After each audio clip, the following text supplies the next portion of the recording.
ಋಷ್ಯಶೃಂಗ. ಋಷ್ಯಶೃಂಗನು ಯಾವಾಗಲೂ ತಪಸ್ಸಿನಲ್ಲಿಯೂ ಅಧ್ಯಯನದಲ್ಲಿಯೂ ನಿರತನಾಗಿರ್ತಾನೆ.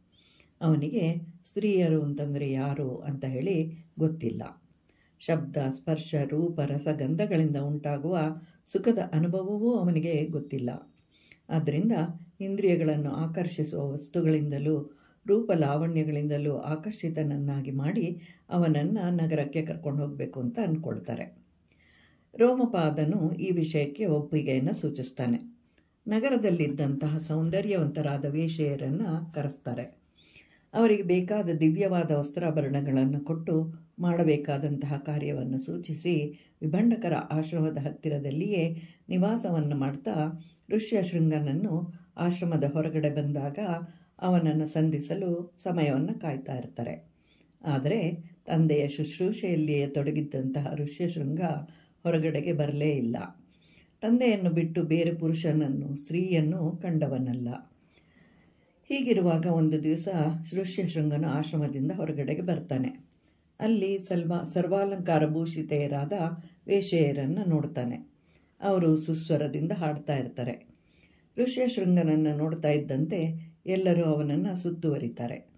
ಯಾರು ನೀನು? ನಿನ್ನ ತಂದೆ ಯಾರು? ಇಲ್ಲಿ ಏನು ಮಾಡ್ತಾ ಇದೆಯಾ ಅಂಥೇಳಿ ಪ್ರಶ್ನೆಗಳನ್ನು ಕೇಳ್ತಾರೆ. ಹೀಗೆ ಮಾತನಾಡುತ್ತಾ ಅವರಲ್ಲಿ ಸ್ನೇಹಭಾವ ಉಂಟಾಗತ್ತೆ. ತಾನು ಯಾರು, ತನ್ನ ತಂದೆ ಯಾರು ಅನ್ನುವಂತಹ ಪ್ರಶ್ನೆಗಳಿಗೆಲ್ಲ ಉತ್ತರವನ್ನು ಕೊಡ್ತಾನೆ. ಹೀಗೆ ಅವರೊಂದಿಗೆ ಮಾತನಾಡುತ್ತಾ ಋಷ್ಯಶೃಂಗನ ಆಶ್ರಮದೊಳಗೆ ಬಂದು ತಾವು ತಂದಿದ್ದ ಮೋದಕಗಳನ್ನು ಪಾತ್ರೆಯಲ್ಲಿ ಇಡ್ತಾರೆ. ಇವೆಲ್ಲ ಫಲಗಳೆಂತ ಹೇಳಿ ಅವುಗಳನ್ನೆಲ್ಲ ತಿನ್ನುವಂತೆ ಹೇಳಿ ತಂದೆಯಾದ ವಿಭಂಡಕನು ಬರ್ತಾನೆ ಅಂತ ಹೇಳಿ ಹೆದರಿ ಅಲ್ಲಿಂದ ಹೊರಟು ಹೋಗ್ತಾರೆ ಅವರೆಲ್ಲ. ಆದರೆ ಅಲ್ಲಿಯವರೆಗೂ ಸ್ತ್ರೀಯರನ್ನೇ ಕಾಣದೇ ಇದ್ದಂತಹವನು ಅವರ ಸ್ಪರ್ಶವನ್ನು ಅನುಭವಿಸಿ ಅವರಲ್ಲಿಯೇ ಆಸಕ್ತನಾಗ್ತಾನೆ. ಮಾರನೇ ದಿನವೂ ಅದೇ ಸಮಯಕ್ಕೆ ಅವರನ್ನು ನೋಡ್ತಾನೆ.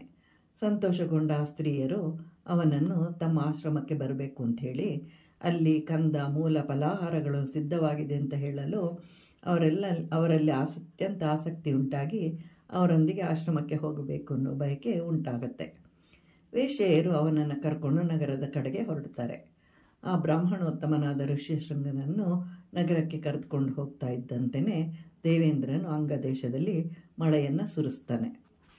ಬಹಳ ವರ್ಷಗಳಿಂದ ಮಳೆ ಇಲ್ಲದ ಕಾರಣ ಋಷ್ಯಶೃಂಗನನ್ನು ಅವರು ಆ ನಗರಕ್ಕೆ ಕರ್ಕೊಂಡು ಹೋಗ್ತಾರೆ.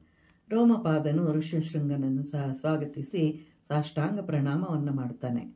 ಅರ್ಘ್ಯ ಪಾದಾದಿಗಳಿಂದ ಸತ್ಕರಿಸ್ತಾನೆ.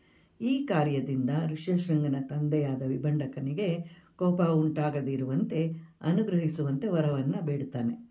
ತನ್ನ ಮಗಳಾದ ಶಾಂತಾಳನ್ನು ಕೊಟ್ಟು ಮದುವೆ ಮಾಡ್ತಾನೆ.